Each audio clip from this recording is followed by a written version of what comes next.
हम बनीगाला बैठे हुए थे, वहां पर बात ये हुई कि जी ये एक बंदा पोस्ट हुआ है किसी सीट के ऊपर और वो 2 एम लेके आया है कि एलिमिनेशन ऑफ पीटीआई और इमरान खान का नैरेटिव और पार्टी को खत्म करने के लिए एक बंदा पोस्ट हुआ है। तो उन्होंने कहा जी बंदा कौन है? उन्होंने कहा जी जनरल फैसल नसीर।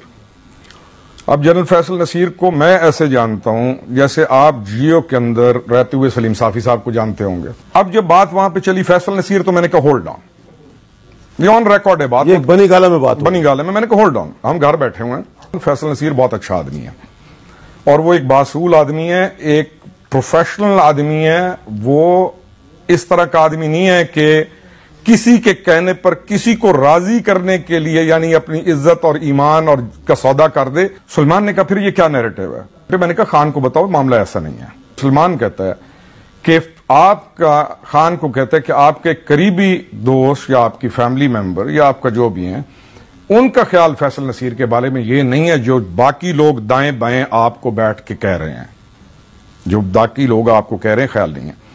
तो बाद में खान ने उनसे पूछा कि कौन है वो आदमी? उन्होंने कहा मेजर खुरम। तो उन्होंने कहा उसको जाओ कि कहो फैसल को कन्फ्रंट करे। लफ्ज क्या है? कन्फ्रंट करे। इशू है यानी कि कन्फ्रंट करे। मुझे इन्होंने कहा कन्फ्रंट करे। मैंने कहा मैं जाता हूं। आई कॉल जनरल फैसल, मैंने कहा मैं आपसे मिलना चाहता हूं। उन्होंने कहा वेलकम। प्रिसाइसली मैंने जाके कहा, मैंने कहा भाई, अच्छा ये मीटिंग सिर्फ आपकी और जनरल मेरी फैसल और की? मेरी फैसल की। और आप इमरान खान की मर्जी से गए? मैं कह जो रहा हूं आप। बिस्मिल्लाहिर्रहमानिर्रहीम। अस्सलाम वालेकुम नाज़रीन, एनबी न्यूज की तरफ से मैं आपका मेजबान नवाज भुट्टो आपकी खिदमत में इंतहाई अहम खबरें और मालूमात लेकर हाजिर। नाज़रीन, इमरान खान का वो सब कुछ जाहिर होने जा रहा है जिसको पर्दों में रखा गया था या जिसको छुपाने की हर मुमकिन कोशिश की गई। यानी इमरान खान की करप्शन की होशरुबा दास्तानें खुलने को हैं और जिस तरह अभी खुलना शुरू हुई हैं, जिस तरह तोशाखाना केस में आपने सुना होगा कि इमरान खान ने मतलब कमाल महारत का मुजाहरा करते हुए जो बैनुल-अक़वामी मतलब जो मुख्तलिफ ममालिक के सरबराहान की तरफ से उन्हें तहाइफ मिले या घड़ियां मिली, उन घड़ियों के बदले नकली घड़ियां या रिप्लेसमेंट करके और असली सामान चोरी किया गया या गुम किया गया। इसके अलावा नाजरीन, हम आपको बताएंगे कि इस वक्त खाली सड़कों पर लगे तंबू और जो है वो मोटरवे पर होने वाली खुदाई अदलिया का मुंह चिढ़ा रही है, आला अदलिया का मुंह चिढ़ा रही है। आपको पता है कि वैसे ही मेरा ये अपना ख्याल है कि यहाँ पे इस मुल्क में मसावी जो है वो कानून, मसावी इंसाफ का तो कोई तस्वुर है ही नहीं। ताहम अब जो है वो ये भी हो गया है, ताहम अदलिया खामोश है। नाज़रीन, इमरान खान का जो लॉन्ग मार्च है वो एक बार फिर जब नाकामी का उन्हें सामना करना पड़ रहा है तो फेस सेविंग के लिए फिर एक मर्तबा वो एक नया अजीब किस्म का बयानिया लेकर सामने आ गए हैं। और इसके अलावा नाज़रीन, एक हैरानकुन बात है, वो भी हम आपसे डिस्कस करेंगे और डिस्कस करेंगे कि अपना मेजर जनरल फैसल नसीर के पास कब कौन कौन कहां कहां गया, इस हवाले से भी इंतहाई अहम मालूमात हम आपकी खिदमत में पेश करेंगे। और हम आपको बताएंगे कि इमरान खान पर सालाना वफाक के अलावा दीगर जो मतलब सिक्योरिटी के जो मामला हैं उनके, उन पर वफाक और दीगर सूबों के टोटल कितने अखराजात आते हैं और उनकी गाड़ियां जो हैं उनके पेट्रोल और उनका जो मेंटेनेंस है उन पर सालाना और माहाना कितने अखराजात आते हैं, तमाम तफसीलात, इंतहाई अहम तफसीलात हम आपकी खिदमत में पेश करने लगे हैं। नाज़रीन, अगर आपने हमारा चैनल सब्सक्राइब नहीं किया तो मेहरबानी करके सब्सक्राइब कर लें और बेल आइकन ज़रूर दबा दें ताकि अब तक हमारे वीलॉग्स बर वक्त पहुँचते रहें। नाज़रीन, आपने सुना होगा कुछ दिन पहले कि ये कहा जा रहा था कि कोई बहुत बड़ी शख्सियत प्रेस कॉन्फ्रेंस करने जा रही है और कोई किसी बड़ी शख्सियत जो है वो उसको मंजर आम पे लाने की कोशिश की जा रही है जो इमरान खान से मुतालिक इंतहाई अहम हकायक से पर्दा उठाएंगे। तो नाज़रीन, उसमें कभी किसी मेजर जनरल, अपना लेफ्टिनेंट जनरल एफ का नाम लिया जाता था, कभी एक्स का, कभी वाई का, कभी जेड का। तो बहरहाल अब पता चला है कि उसका जो नाम है, ना तो वो मेजर जनरल है, ना तो वो लेफ्टिनेंट जनरल है, ना तो वो जनरल है, ताहम वो एक मतलब आलमी ठग हैं इमरान खान के। जाहिर है इमरान खान खुद एक आलमी ठग है तो उसके दोस्त भी आलमी ठग ही होंगे, तो उसका नाम ए से आता है और यानी आरिफ नकवी। नाजरीन, एक पाकिस्तान के एक मायाना सहाफ़ी मोहसिन बेग साहब ने इसका इंकशाफ किया है और उनका कहना है कि आरिफ नकवी जो है वो उसका एक बहुत बड़ा वीडियो बयान सामने आने वाला है और ये ऐसा वीडियो बयान होगा कि जो इमरान खान के सारे स्याह और सफ़ेद अलग करके रख देगा। यानी इसमें जो है वो या बताया जाएगा, यानी आरिफ नकवी साहब की तरफ से बताया जाएगा कि वो उनको कितनी उन्होंने कितना अमाउंट यानी कितने डॉलर्स किन किन अकाउंट में भेजे और उन अकाउंट से कितने पैसे हासिल किए गए और कौन से ऐसे अकाउंट्स थे जहां सिर्फ एक बार ट्रांजैक्शन हुई, उसके बाद वो अकाउंट फिर बंद करवा दिए गए और फिर नए अकाउंट खुलवाए गए। तो ऐसे तमाम अकाउंट्स का पर्दा चाक होने जा रहा है। तो नाजरीन, आरिफ नकवी साहब ऐसे तमाम हकायक से पर्दा उठाने जा रहे हैं। अब मसला ये है कि जब ये हकायक सामने आएंगे तो क्या होगा। नाजरीन, आपको ये बताते चलें कि इस वक्त नाजरीन फॉरेन या इलीगल फंडिंग के हवाले से इस वक्त तक जो भी हकायक सामने आए हैं उनमें सिर्फ उन्हीं अकाउंट्स की तफसीलात मुयसर हैं जो इस वक्त रनिंग अकाउंट हैं, यानी जो इस वक्त करंट अकाउंट्स चल रहे हैं जहां इनसे इनकी ट्रांजैक्शन हो रही है। तहम उन ऐसे कई अकाउंट्स हैं जिनकी तफसीलात इलेक्शन कमीशन को भी फॉरेन फंडिंग में मुहैया नहीं की गई, जिनके जरिए भारी ट्रांजैक्शन हुई। तो नाज़रीन, इंतहाई अहम ज़राए का कहना है कि अब FIA इन अकाउंट्स की तफसीलात हासिल करेगी और इन अकाउंट्स की तफसीलात हासिल करने के लिए उन्होंने FIA अपना स्टेट बैंक से भी FIA बैंकिंग सर्किल ने रुजू कर लिया है। यानी FIA अब उन तमाम अकाउंट्स का खोज निकाल रही है। यानी आरिफ नकवी की निशानदेही पर जो अकाउंट्स जहां से सिर्फ एक या दो बार बड़ी ट्रांजैक्शन हुई और फिर उन अकाउंट्स को ही बंद कर दिया गया। तो नाजरीन, ये करप्शन का या चोरी का ये एक अनोखा अंदाज है कि आप एक बार अकाउंट खुलवाएं, फिर उसमें ट्रांजैक्शन आए, फिर पैसे निकलवाएं और फिर वो अकाउंट ही क्लोज करवा दें। तो ये बहरहाल बहुत बड़ा मामला है और इसमें अब जो है वो स्टेट बैंक का भी एक काम है कि वो ऐसे तमाम अकाउंट्स इनको बता दें कि जिन अकाउंट्स में जिन अकाउंट्स के आरिफ नकवी निशानदेही कर रहा है, या फिर जो है वो ऐसे वो अकाउंट्स कि जिनमें सिर्फ एक बार बड़ी ट्रांजैक्शन आई है और उसके बाद वो अकाउंट क्लोज हो गए। नाज़रीन, अगर ये हक़ाइक़ सामने आते हैं तो इमरान खान के पास फेस सेविंग के लिए क्या बच जाता है। इमरान खान के पास अगर आरिफ नकवी का ये वीडियो स्टेटमेंट चल जाता है, चैनल्स चला देते हैं, या ये जो स्टेटमेंट है ये किसी भी बरतानवी या अमेरिकन नशरियाती इदारे से नशर कर दिया जाता है, तो फिर इमरान खान का क्या जाता है। क्योंकि इमरान खान मुसलसल अमेरिका को अपने निशाने पर लिए हुए है और अमेरिका पर मुसलसल शदीद तनकीद कर रहा है। इसके बावजूद कि अमेरिका ने इमरान खान को वाज़े तौर पर कहा था कि वो इस तरह की बेजा और बगैर सबूतों के तनकीद करना बंद कर दें। बदसूरत दीगर उनके पास भी कुछ है, अगर उन्होंने वो ला के सामने रख दिया तो फिर इमरान खान के पास फेस सेविंग के लिए कुछ भी नहीं बचेगा। तो नाजरीन, जहां ये मामला है वहां फेस सेविंग के लिए PTI ने फिर एक और चाल आज चली है और एक ऐसी चाल चली है कि हैरानकुन है। नाजरीन, जैसा कि आपको पता होगा कि आज PTI का जो लॉन्ग मार्च है, फरलांग मार्च, वो दोबारा वजीराबाद से शुरू होकर वजीराबाद में ही खत्म हो गया। अब कल देखते हैं कि वजीराबाद की किस गली से शुरू होकर और किस मोहल्ले में खत्म होता है। तो अब जो है वो जो मामला है वो कुछ इस तरह से है कि जाहिर है कि लोग उसमें पार्टिसिपेट नहीं कर रहे और इमरान खान खुद भी नहीं है। और जो है वो ये लॉन्ग मार्च, इतनी फरलांग मार्च 6 से 7 इंसानी जिंदगियां भी ले चुका और इस पर एक कातलाना मुबैना तौर पर एक जो है वो कातलाना हमले का भी ड्रामा या फिल्म या फिर आर्ट मूवी चल चुकी। तो उसके बाद जाहिर है कि अवाम बहुत मोहतात हो गए। तो जाहिर है कि उसके बाद फेस सेविंग के लिए इनके पास क्या बच रहा है। तो फेस सेविंग के लिए इनके पास कुछ भी नहीं बच रहा। आज जो है वो PTI की तरफ से यानी फवाद चौधरी की तरफ से ये सहाफियों से बातचीत करते हुए कहा गया कि एक तो ये जो काफिला जा रहा है सो जा रहा है, इसमें जो है वो शाह महमूद कुरैशी शिरकत करेंगे, ताम फवाद चौधरी और दीगर शिरकत नहीं करेंगे। नाजरीन, आपको मैंने बताया था कि फवाद चौधरी, शाह महमूद कुरैशी इनके दरमियान अंदरूनी तौर पर एक भयानक सर्द जंग चल रही है और हर कोई दूसरे से सबकत लेने की कोशिश में है और हर कोई माइनस इमरान का फायदा उठाने के चक्कर में है। तो बहरहाल इस वक्त इन्होंने ये कहा है कि जो वस्ती पंजाब से ये काफिला जा रहा है ये अलग जाएगा और एक काफिला अलग जाएगा।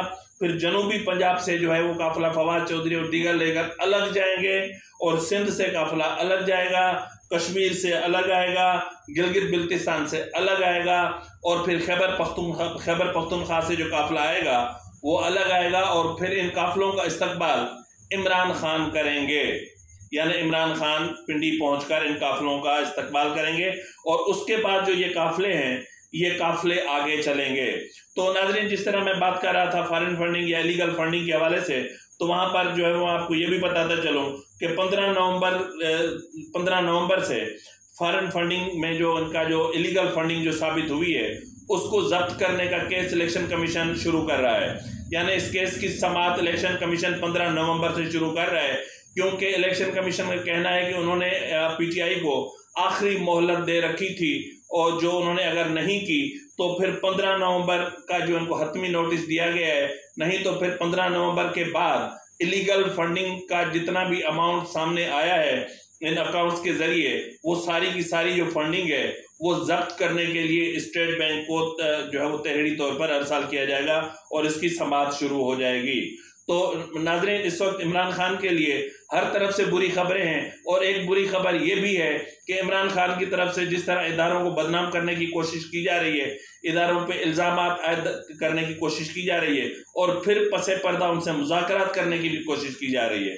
तो नाज़रीन, एक अपना मेजर रिटायर्ड है रोखड़ी साहब, तो उन्होंने आज जियो न्यूज़ का एक प्रोग्राम कैपिटल टॉक में ज़ाहिर नामवर सहाफ़ी हामिद मीर से बातचीत करते हुए क्या कहा है। यानी जो रोखड़ी साहब है वो इमरान खान के चेहरे से नकाब हटा रहे हैं, दिखा रहे हैं कि एक तरफ तो वो गालम गलोच करते हैं और दूसरी तरफ क्या करते हैं, जरा खुद सुन लीजिए। आपकी ये मुलाकातें शुरू हुई शहबाज गिल वाले वाक़े के बाद? शहबाज गिल वाले वाक़े के बिल्कुल उसके बाद शुरू। तीसरी मीटिंग में सलमान साहब जो हैं वो आपके साथ गए इमरान खान की मर्जी से, इमरान खान के रेप के तौर पर पैगाम देने सारे। अच्छा, मर्जी तो लहदा है ना, now he spokesman of Imran. Okay, अच्छा, अब उनकी मीटिंग हुई जनरल फैसल नसीर से? जी, हम गए, वहां पे हमारी मीटिंग हुई, मैं खामोश होकर बैठ गया, क्योंकि मेरा किरदार अभी और है। मेरा किरदार है कि मामलात ठीक हों। वजीराबाद में इमरान खान साहब पर एक इंतहाई अफसोसनाक वाकया हुआ, कातराना हमला हुआ, उसके बाद भी आपसे कहा गया कि मुलाकात करवाएं। मार्च शुरू हो जाता है, उस दिन वाकया हो जाता है, उससे अगले दिन सुलेमान को वीडियो भी देता है और मुझे अगले दिन कहता है कि आप मुलाकात कराएं। मैंने कहा, जब इन्होंने कहा कि अब मुलाकात, कातराना हमले के बाद भी कुछ मुलाकात करनी चाहिए, मैंने कहा ना, मैंने और ये हमारा एक रिवाज है, मैंने कहा जो कुछ मैंने करना था, जिस मकसद से मेरा था कि ये मामलात यहां तक पहुंचे ही ना, मेरा मकसद था कि उस वक्त तक मामलात हल हों।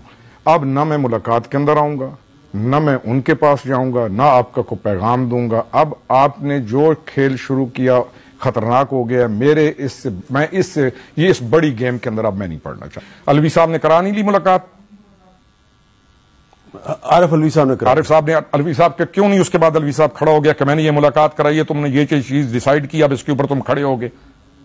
मुलाकात मर्द कराया। फैसल वाडा ने भी कुछ रोल, फैसल वाडा कमजोर आदमी है बेचारा, कराची वाला आदमी था, उसको इन्होंने पकड़ के उसकी मां बहन एक कर दी, उसने सिंसेरिटी से कोशिश की सारी। अच्छा, वो भी यही कोशिश कर रहा था। नाज़रीन, इसके बाद मैं आपको बताता चलूं कि जो अपना जो मामला चल रहा था चीफ ऑफ आर्मी स्टाफ की एक्सटेंशन का, तो इंतहाई हैरत हुई मुझे आज ये जान के कि ये जो एक्सटेंशन है ये आर्मी चीफ की तरफ से नहीं मांगी गई है, बल्कि आर्मी चीफ ने तो गुज़िश्ता 5 दिनों से अलविदाई मुलाकातें शुरू कर रखी थी, और आज उन्होंने जो है वो आज भी उन्होंने अलविदाई जो मुलाकातें थी वो मंगला गैरिजन में और वहां पर की हैं, और जिसका बाज़ाब्ता तौर पर ISPR की तरफ से भी कहा गया कि अलविदाई मुलाकातें हैं। तो ISPR की तरफ से अलविदाई का लफ्ज इस्तेमाल करना यह अपने आप में मानाखेज है। और यहाँ पर हैरत की बात यह है कि वजीर आजम से कोई और वजीर आजम को प्रेशराइज्ड कर रहा था कि आप आर्मी चीफ को प्रेशराइज्ड करें, आर्मी चीफ को मनाएं, उनको राजी करें कि भाई आपको अल्लाह का वास्ता है, आप एक्सटेंशन ले लो। यह मतलब ये अपनी आप में एक अनोखा वाकया है, मुनफरिद सा वाकया है कि वजीर आजम आर्मी चीफ को मनाए कि भाई आप एक्सटेंशन ले लो, हम असेंबलियां तहलील कर रहे हैं, और ये सारी ड्रामेबाजी बहरहाल इस हवाले से लंदन में जो है वो आज भी मुज़ाकरात हुए और कल हतमी राउंड होगा और उसमें यह फाइनल किया जाएगा कि next chief of army staff कौन होगा और इस हवाले से फाइनल फैसला भी कल तक सामने आ जाएगा। तो नाज़रीन, जिस तरह मैंने इब्तिदाई में आपसे कहा था कि अभी मैं आपको बताता हूं कि इमरान खान की सिक्योरिटी पर कितने अखराजात आ रहे हैं। नाज़रीन, इस वक्त आप ये मेरी साइड पर देख रहे होंगे, इस पेपर में अगर आप गौर करेंगे तो वफाक की तरफ से जो माहाना अखराजात आ रहे हैं इमरान खान की सिक्योरिटी पर वो हैं 1,70,43,800 रुपए महाना, और अगर हम इनको सालाना पे ले जाएं तो ये बनते हैं 20,47,05,600 रुपए। अगर आप इसी पर गौर करेंगे तो उस पर लिखा होगा कि वफाक के अलावा जो इनकी सिक्योरिटी पर खर्च किया जाता है वो है 4,44,000 रुपए महाना और सालाना 5,32,80,000 रुपए। नाज़रीन, इसी पेपर के अगर आप आखिर में देखेंगे तो एंड में आपको लिखा हुआ मिलेगा कि यहाँ इनकी गाड़ियों की रिपेयर और इनके POL पे सालाना और महाना कितना खर्चा आता है। तो अगर उस पर आप नज़र दौड़ाएंगे तो आपको अंदाज़ा होगा कि इनका महाना जो खर्चा आता है गाड़ियों की रिपेयरिंग, पेट्रोल, ऑयल, ये वो सब कुछ, उन पे 4,20,223 रुपए महाना, जबकि 50,42,670 रुपए सालाना। तो नाज़रीन, अब इनको खुद कैलकुलेट कर लें, ये इस वक्त भी ये आपके सामने है, आप इसको खुद देख सकते हैं।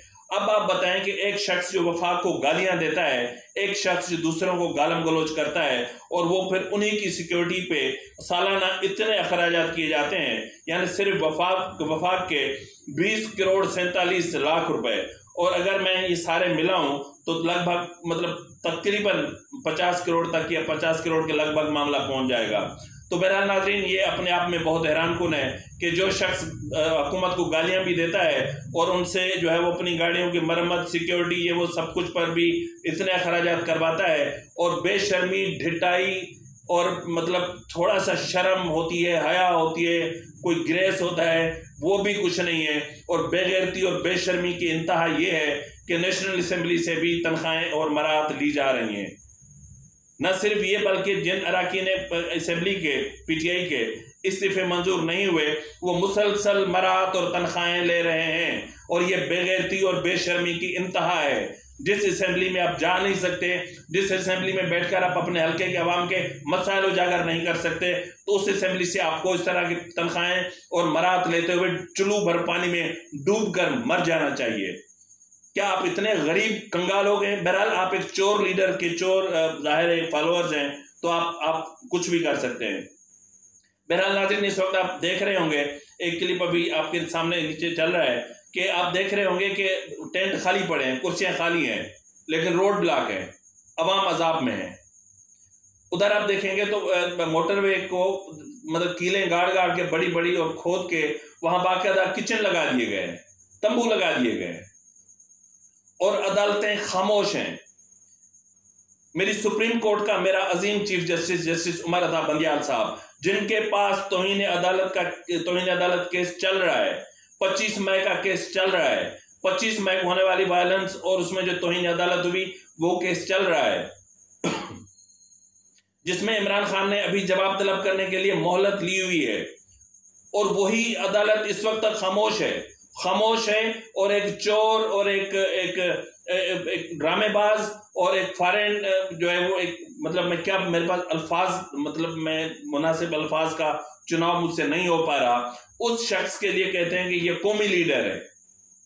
कौमी लीडर इसको कहते हैं क्या? कौमी लीडर इलीगल जो है वो फॉरेन फंडिंग करते हैं क्या? कौमी लीडर जो होते हैं वो जो दीगर ममालिक के सरबराहान उनको तहफ़ देते हैं वो चोरी उठा के घर ले जाते हैं? क्या कौमी लीडर ऐसे होते हैं कि नकली तहफ़ रख के असली उठा के घर ले जाते हैं? क्या कौमी लीडर ऐसे होते हैं कि वफाक से लेते हैं, वफाक का खाते हैं, वफाक को गालियां देते हैं? क्या कौमी लीडर इसको कहते हैं कि अपने ही इदारों को गालियां देते हैं, जिस इदारे ने कांधे पे बिठा के इसको वजीर आज़म बनाया? नमक हरामी की भी कोई हद होती है, ये शख्स नमक हरामी की भी हर हद पार कर गया है। तो क्या इसको हम कौमी लीडर कहेंगे? ये कौमी लीडर है जिसने अवाम को हिजान की सूरत हाल में मुब्तला किया हुआ है। बच्चे स्कूल नहीं जा पा रहे, स्कूल बंद है, वर्कशॉप्स बंद हैं, लोगों के कारोबार बंद हैं, दुकान बंद हैं, एम्बुलेंसें फंसी हुई हैं, मरीज परेशान हैं। मेरी सुप्रीम कोर्ट के मेरे जनाब चीफ जस्टिस साहब, पता नहीं आपकी आंखें कब खुलेंगी। पता नहीं क्यों 20-25 जस्टिस काजी फैज ईसा साहब जैसे लोग सुप्रीम कोर्ट में मौजूद नहीं है, जो इस निजाम को ठीक करने की अहलियत और ताकत और हिम्मत रखते हो। तो बहरहाल आपकी मर्जी है, आप मालिक हैं, आप मालिक हैं, आप किसी का कोटा खत्म कर दें, आप मालिक हैं, किसी की सीनियरिटी लिस्ट को उठा के डस्टबिन में फेंक दें और आप जो है वो बगैर सीनियरिटी लिस्ट के जजेस जो है वो गिव एंड टेक पर अपॉइंट करें, फिर उनसे उनकी हलफ बर्दारी भी करवाएं, उनके नोटिफिकेशन भी जारी करवाएं। आप मालिक हैं, आपसे कोई कुछ नहीं कर सकता। मुझसे कोई खता हुई हो तो मैं आपसे बहुत माफ़ी चाहता हूँ। इसी के साथ ही नाज़रीन, मैं अपने मेज़बान नवाज़ भुट्टो को इजाज़त दीजिए।